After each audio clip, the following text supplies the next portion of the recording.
somebody in one of the birth care groups that I'm in posted that, like, she had her 4th-degree tear baby, and then she had another baby via C-section, and then she had a successful VBAC last week or something like that. And in the comments, people were like cheering her on and like, okay, that's great. And I'm reading through, and there's this person who said, in like 2019, I had my baby. I had a 4th-degree tear. I'm pregnant with number 2, and we're planning a home water birth. And I'm like, do you know that you're so at risk of having a second, 4th degree? Like, how either people aren't talking to her, and her first birth was in hospital. Like, I get the trauma from having a 4th-degree tear, but did no one tell you how much of a risk this is? But she was like so proud of herself, and I was like, you don't want to do this. You just don't. It's basically the same thing as a VBAC, because if you really think about it, like if you were in the hospital the first time and you end up with a C-section for whatever reason, and then the next time you go around, like your best place is to be in the hospital, right? Even if it was traumatic, even if it was all these other things, because if not, chances are it's going to be even a worse situation than the last time, because you're not in the hospital, because you're not being monitored, and they don't have the tools to deal with anything. When things go bad from a VBAC, like we're talking like ruptures can kill you. Like it's not just taking out your baby, it's taking you with it. And it does happen. Like, unfortunately, it happens a lot, especially in the US. We have actually a lot more mothers that die that people just don't even know about, because they don't hear about it. We don't hear about the babies, which is like a huge, ridiculous number, but we know that mothers are dying too, because every so often we'll even it will just graze the internet, like for like a second. Right. And then it's gone and you can't ever find it again. You might be able to find the area they were in, the state that they were in, but it happens. Like, it really does happen. And it's honestly, it's been getting worse, and it's been really disturbing to me, because I heard about mothers every so often, but I didn't really hear too much about it. I met attorneys that have dealt with families that they've lost the mother and stuff like that. Right. But, what really was stunning was we had heard last year in November in Colorado, 2 mothers died from a home birth in 1 week. Colorado. I remember. Area. I think you were saying it somewhere. I can't remember where. That's disgusting. That is terrible. That is so beyond terrible. Like, you know what I mean? Like, we have all these things going on. We've had a pandemic that if you were pregnant, you had to be careful, because if you got lost, started getting shortness of breath, if you didn't get to the hospital immediately to get treatment, you could die. Like, that literally was happening. And guess what? Their survival rate was better than the women being at home having babies. Right. That's disgusting and terrible. Like, in so many levels, when you've got a virus versus this is supposed to be birth and natural, and you know what I mean? It's one of those. So I now that I've noticed, because I was so busy, babies, but ever since I'm starting to hear, we're having an insane amount of mothers dying more recently. Right.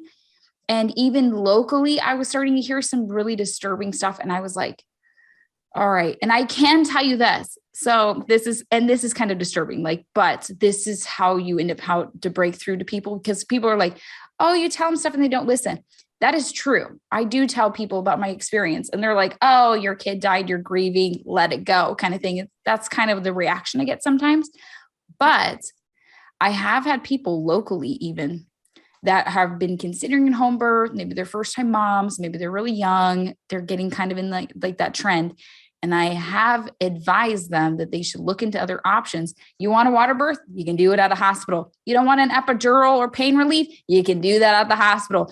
All these things that you want to walk around and eat? You can do that at the hospital. They'll let you do a lot of things at the hospital, and you've got all that stuff. But I've started telling people, especially after hearing 2 in a week, whoa, back up. You know what I mean? That's not happening even in our hospitals. Like we may have like disturbing numbers of stuff. They're dealing with high risk of everyone and everything. And so I was like, these are low risk mothers, 2 of them, 1 week. So I started telling people, well, if your baby, maybe if your baby survives, just so you know, you might not survive. Right. And a lot of people started saying like, what do you mean I won't survive? And I was like, well, back in the day, before we had medical care, we died all the time. And we had many, many pregnancies because many of our kids didn't make it. And sometimes those babies got stuck, had other issues of whatever. If baby don't come out, you don't survive. Like that is literally like how it works. Like there's a lot of things that can happen. Like obviously we know ruptures, like there's so many things that can happen inside your body that it can kill you. Like we know now, so it's one of those. I've had a few that were like really young. They were like in their early 20s and they're, oh my God, I could die. And I was like, yes, you can die. Like giving birth, especially at home, like please go to the hospital. And so like, yeah, so it's kind of one of those where, that just telling people that I started sharing that information a little bit more because it puts in perspective. People don't think like, and I know, and I hate saying that because I know that's not true for everybody. We think about our kid like that's like why we got pregnant. That's why we're doing all this.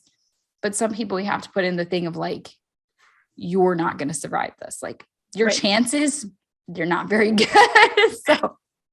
Right. And if you survive and your baby survives and you're home, you really got lucky.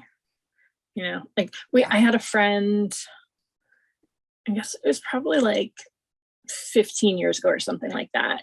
And we were living in the same town. We were 20 or so minutes away from the hospital. And she was like, oh, well, I'm just going to do a home birth. Everything's going to be fine. And I was like, even before I knew everything that I know now, I was like, this doesn't seem like a good idea. She's like, it's okay because my mom's a labor and delivery nurse. And I was like, okay. If she says so, right? Right. That's what you think. Right. And she got so lucky that she and the baby were both fine. But she's like, well, I'm only, we're 20 minutes from the hospital. I'm like, that's going to be enough time. Right. Yeah. So, I mean, when my mom was pregnant with me, her plan was to give birth at a birth center, but the birth center was attached to the hospital and the doctors worked together with the midwives. And then when she went into labor, she was like, we're just going to go to the hospital instead. Yeah. That is one thing that I think is a huge like misconception, especially of the US, is like our birth centers, like unless they're attached to a hospital, like literally attached, and the doctors work there. Like they frequent that place. They know your charts. You've seen them before. If that's not happening, you have a home birth. Like you're having a home birth because a midwife can't do the things that a doctor can do. A doctor is a surgeon. A doctor can handle things. My state, I looked up laws because I noticed a bunch of nurse midwives were getting booted from hospitals. And I was like, why are they getting booted from hospitals? Well, apparently they were doing things they weren't supposed to do, like using forceps or a vacuum or cutting people open and stuff like that. Right. They're not actually supposed to do that. It's actually supposed to be a doctor do that because if something happens, the doctor repairs you.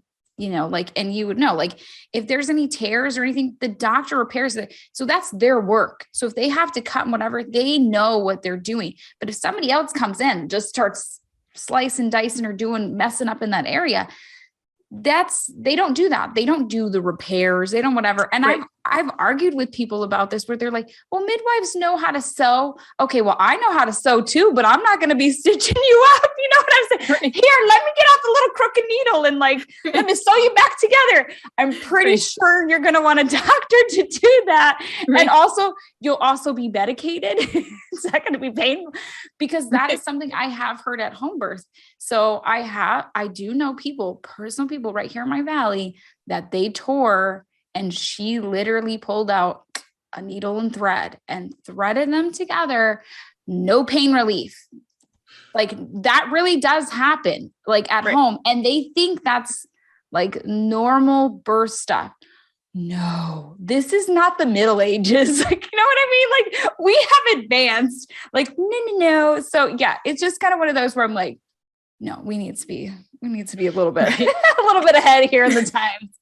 And what thread exactly are you using to do this?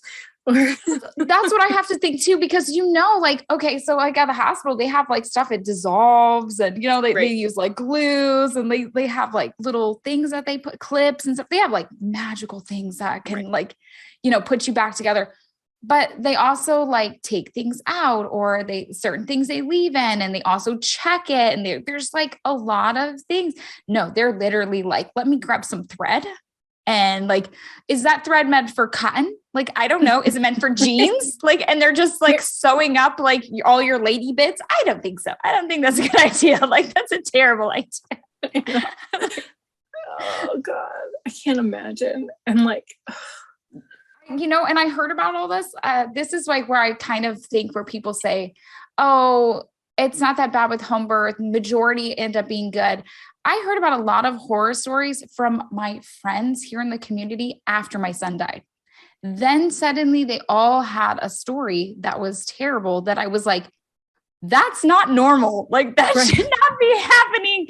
Like I heard like terrifying stories that I was like, okay, I know we're scared of like the hospital, but nobody's doing that at the hospital. Just like if they did that kind of stuff, they would get turned in and lose their license. The hospital would get in trouble. Like there's like things that happen, but I was like, wow, this is like the normal for out of hospital.